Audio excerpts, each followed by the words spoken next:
अहम खबर दें आपको, 9 मई का एक और मुलजिम गिरफ्तार, वादा माफ गवाह बनने को तैयार। साबिक सूबाई वजीर राजा बशारत के भाई राजा नासिर को कल शाम रावलपिंडी पुलिस ने गिरफ्तार कर लिया। 9 मई को राजा नासिर ने लोगों को न सिर्फ रियासत के खिलाफ वरगलाया बल्कि मुल्की अमलाक को नुकसान भी पहुँचाया। 9 मई के वाक़यात में मुलव्विस अफराद रियासत के खिलाफ गद्दारी के मुर्तकिब हुए।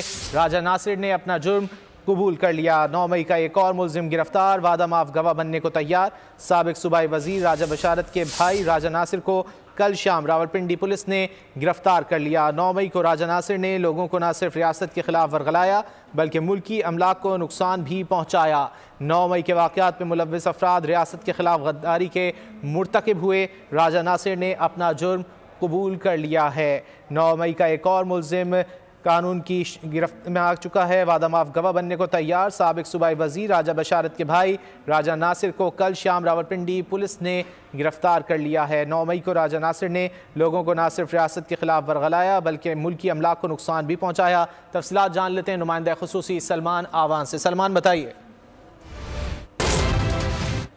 डेवलपमेंट सामने आई है कि 9 मई का एक और मुलजिम न सिर्फ गिरफ्तार कर लिया गया है बल्कि वो वादा माफ गवाह बनने को भी तैयार है। हम बात कर रहे हैं पाकिस्तान तहरीक इंसाफ के रहनुमा साबिक सूबाई वजीर राजा बशारत के भाई राजा नासिर की, जिन्हें कल शाम रावलपिंडी पुलिस ने गिरफ्तार किया था।